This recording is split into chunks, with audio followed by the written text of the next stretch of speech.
It began on a quiet Saturday morning when the shimmering waters of Willow Creek Lake reflected the calm sky above, a calm soon to be shattered. A white woman from the local HOA, known for her sharp tongue and tighter rules, spotted a black man preparing his small boat near the dock. Her eyes narrowed and her steps quickened. She didn't ask who he was or why he was there. She simply saw something she thought didn't belong. What she didn't know was that the man wasn't trespassing. He wasn't borrowing the lake.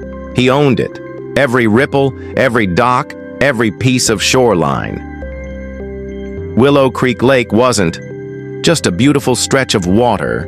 It was a sanctuary, hidden behind tall pine trees and miles of winding country road.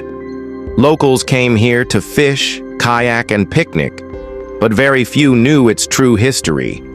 Decades ago, the lake had been privately purchased by a man determined to preserve its peace. That man was now gone, but his son, Marcus Reed, had inherited not only the land, but also his father's unshakable pride in protecting it.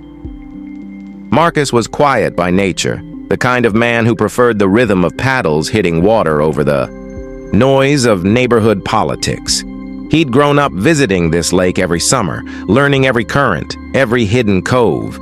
To him, Willow Creek wasn't just property, it was part of his soul. The Homeowners Association, however, saw it differently. They treated the lake like their own community playground, holding fishing tournaments and cookouts without ever asking permission. For years, Marcus let it slide, believing that keeping peace was better than stirring conflict.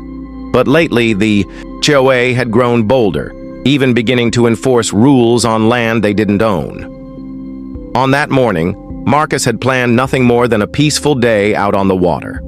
But when he saw the HOA president, a woman nicknamed Karen by locals for her condescending tone, marching toward him, clipboard in hand, he knew this wouldn't be a friendly chat. The air seemed to tighten around them, the kind of stillness that comes before a storm. She was about to tell him what he could and could not do on his own lake.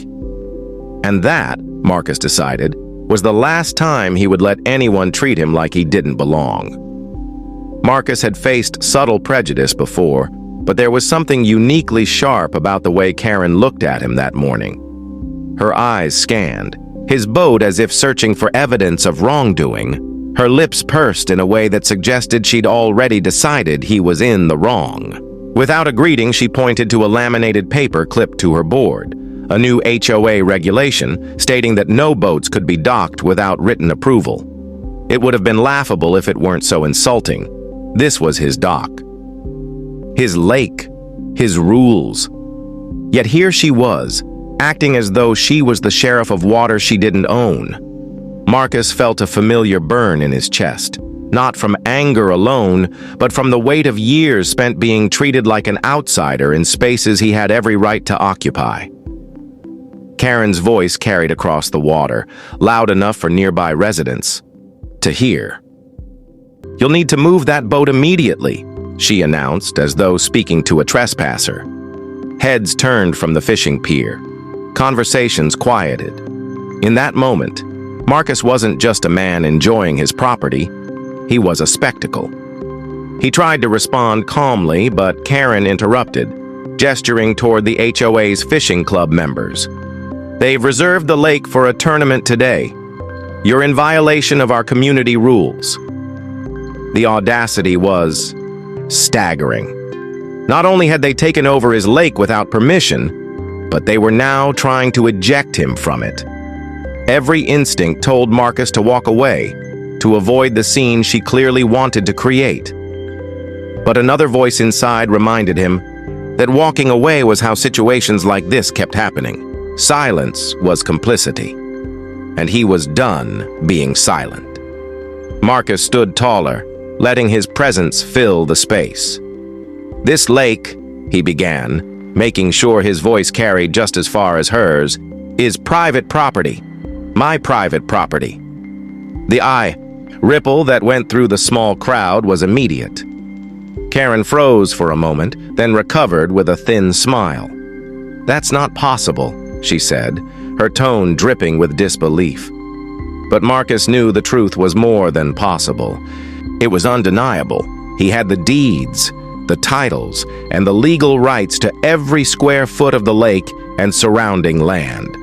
And now, after years of allowing the HOA to use it freely, he was ready to reclaim what was his. The fishing club, the tournaments, the uninvited gatherings. All of it would end. As he turned back to his boat, Marcus noticed Karen's confident posture faltering. She wasn't used to being challenged, especially not by someone she assumed she could intimidate. But the real storm was still coming. Because the next time she set foot near this lake, Marcus wouldn't just be defending his right to be there. He'd be delivering an eviction notice that would change everything. The following week, the full air around Willow Creek Lake carried a different kind of stillness, the kind that comes before something irreversible.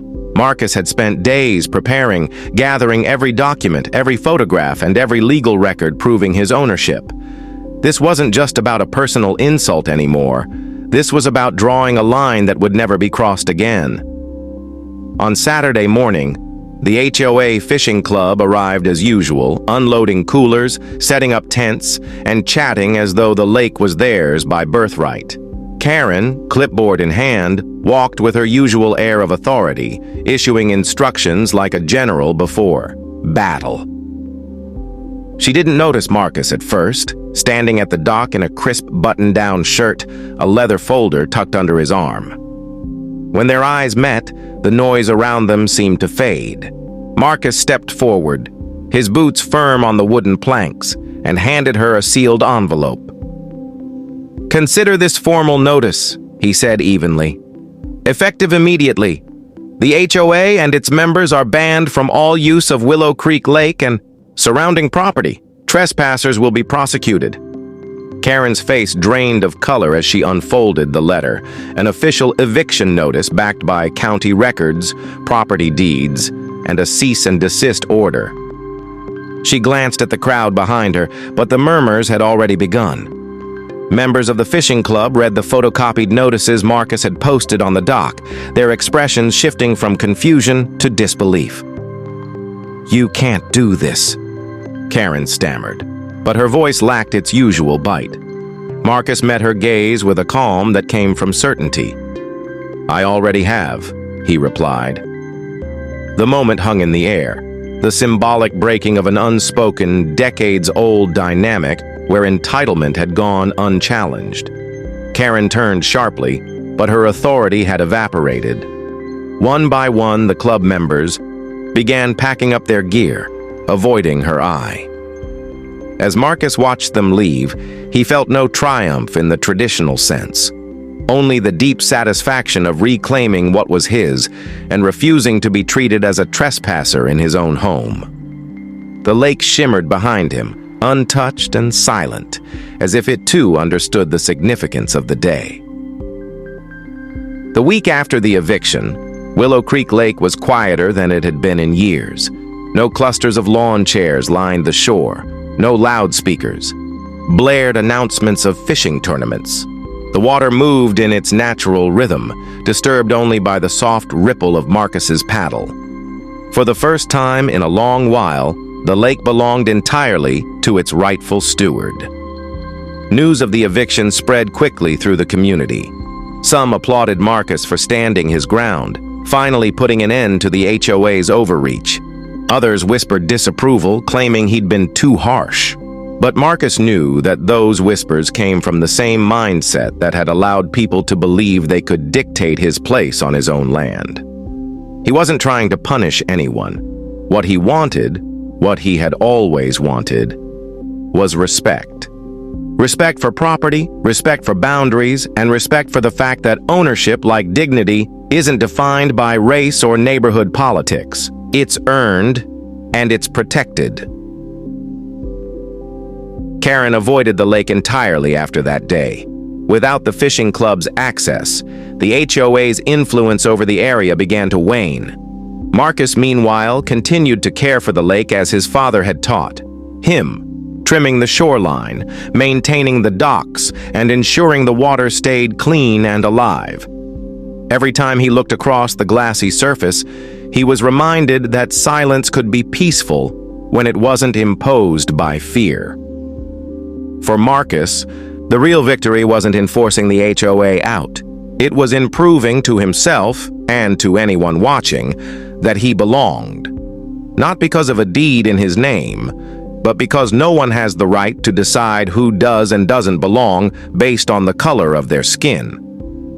The lake would remain his, not as a weapon in a feud, but as a living reminder that standing your ground is sometimes the only way to preserve peace.